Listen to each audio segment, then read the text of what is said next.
Okay, guys, so I just came home from a really long day. Told you guys I would give you an update once I came from my doctor's appointment. I did go this morning for more blood work, and they called me this afternoon, and I did get the go-ahead that I can go ahead and start Clomid. So I'm pretty much a day behind. So I'm starting today, which is October 1st, and it's Monday, and Friday will be my last pill. I'm taking 50 milligrams for 5 days, and I'm super, super duper excited. Um, of course, she talked to me about the side effects of things that happen with Clomid. And for you guys that have never taken Clomid before or know nothing about it, Clomid is a pill that helps you ovulate. I believe it drops your estrogen levels or progesterone levels. It drops one of the levels to allow your body to start producing another hormone, which helps um, helps to oh my goodness, I cannot think of the word. Oh, nurture your eggs to get some mature eggs so they can develop and release. Pretty much, it helps you ovulate. It's crazy I couldn't get that word out. But anyway, I'm super excited because I get to start my cycles of Clomid today. So today is my first day of Clomid, and I will give you another update on Friday. I do plan on testing after my last pill of Clomid because apparently I do think my body might be a little resistant this time around. I did respond once to Clomid, but it didn't result in a pregnancy, and I think that was due to bad timing of sex.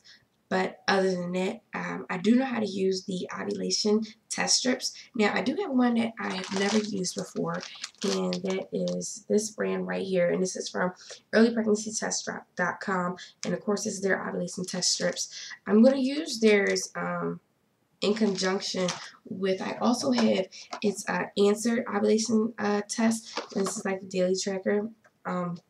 I don't know if they actually sell this anymore in stores because I was finding this, couldn't really find it in stores. But if you're looking for test strips, go to earlypregnancytest.com. It takes like not even a whole 2-3 days for them to send you your stuff once you make your payment and you submit your order. So I am going to start testing for ovulation. I'm going to make a chart so this way you guys can see what my negative results look like, what's my positive results look like, and pretty much we'll go from there. But I do want to make the chart so you guys can see it. My next appointment is on the 10th is when she'd like to see me back again. Because based off my blood work, she said that would be the best thing. Now, originally they wanted to see me on the 8th. But because I started a day later and, what my blood results test, where my hormones were, they want to see me on the 10th for blood work and an ultrasound, but also a postcoital test. A postcoital test, if you don't know, is pretty much maybe between 10 and 12 hours before your appointment. They want you to have sexual intercourse so they can see how well your partner's sperm survives in that environment. Now, sometimes when you take Clomid, it can make the environment down there a little hostile for the sperm. So, when you're trying to make a baby in a hostile environment, that isn't really your ideal situation. So they just want to see how will it react to find out whether or not I am going to need IUI. Now keep your fingers crossed because I have mine crossed now that I don't need IUI and I can conceive almost a natural way. Besides being the assistance of helping me ovulate. But most likely, I think my first line of defense may be, to use the pre-seed, which is the lubricant that's fertility friendly, that won't hurt the sperm, just to help them facilitate to get through my cervical mucus and get into my uterus. So hopefully everything will turn out fine with the postcoital test when I take it. Now we have not gotten the semen analysis yet, but I think we're going to wait to see how the postcoital test does to see if how many sperm are still left there, if any are there, and hopefully with this cycle I can conceive. Some people do conceive on the first time. I'm really wishful and hopeful that I will, but if it's the second or third time around, I'm not going to be too upset if this cycle doesn't work, because I know sometimes it takes the second or third cycle for it to work, and sometimes even longer. So I just want to give you guys an update that yes, I did start my Clomid today. I'm super excited. My period was super light, which was kind of weird, but I guess since my period was so close in far between the other period is why it was so light. I'm just super excited that I got to start my Clomid today. I'll give you guys another update on the 10th.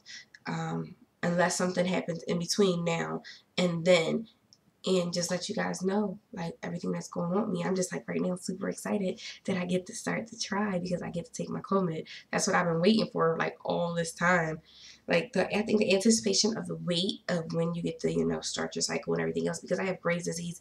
I had to wait for that to be under control. It's been almost a whole year and a half since I was diagnosed with Graves' disease, and I had wanted a child before I was diagnosed with Graves' disease. So now it's going into almost 2-3 years, and I'm finally getting, you know, to go through the cycle. I'm just super excited right now that I get to try, and I'm taking my first cycle of Clomid again.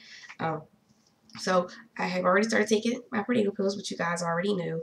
I have started back up my DHA supplement because, like I said, I don't know if it's something that's stored in, you know, the lining of the uterus or if it's just something the baby absorbs. But whenever I do conceive, I want, you know, to have a healthy supply of all the nutrients that I'm going to need so I can give my baby the healthiest start. Also, lately I've been finding that I'm having a little bit difficulty sleeping. So I started drinking a little bit more green tea. Yes, I know it has caffeine in it, but my doctor told me, you know, don't deprive myself of things that I'm not naturally taking because then my body going to start to go through withdrawal. So, you know, I'm allowed to still drink my tea. I cut back on my coffee. Excuse me. And I normally drink coffee like once a day, once every other day. Maybe like a 12-ounce cup, if that. And that's normally while I'm at work. So, you know, bare minimum 5 days out of the week, I'm drinking coffee, maybe 2 or 3. I don't know. But now I've upgraded to my coffee. I'm drinking green tea. And this is the tea that I've been drinking to just help relax a little bit. And it's the Lipton Superfruit green tea. Kind of tastes like bubblegum-ish, but green tea is already good for you, you know, because it helps pull out toxins. And then they say, you know, flavonoids. And then this has 100 milligrams of flavonoids. So I'm just like extremely excited all the way around. I get to keep drinking my green tea, and I'm trying to, you know, get to go to sleep. Even though the green tea does have caffeine in it, it does help me relax.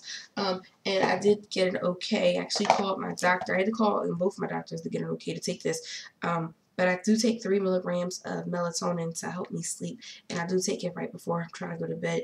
I do still have my Ambien prescription, but I don't want to take that. I'm not pregnant yet, but I just don't want it to affect my baby because it is in, I think, category C for pregnancy. They don't know how it affects the baby, and they don't know if it transfers into breast milk. I'm not trying to find out.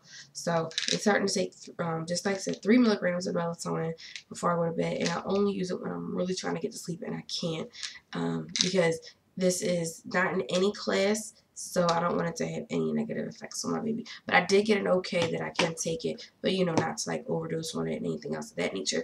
The same thing with the vitamin C. You guys can hear my voice is scratchy, and I did, you know, say that to her. We want to wait until I become pregnant to give me, I'm going to get a flu shot. So I think, you know, I've given you guys enough of an update. So I'll chit-chat with you guys later. But I'll just keep you updated. But on the 10th, that'll be my next update unless something happens in between there. All right? So I'll talk with you guys later.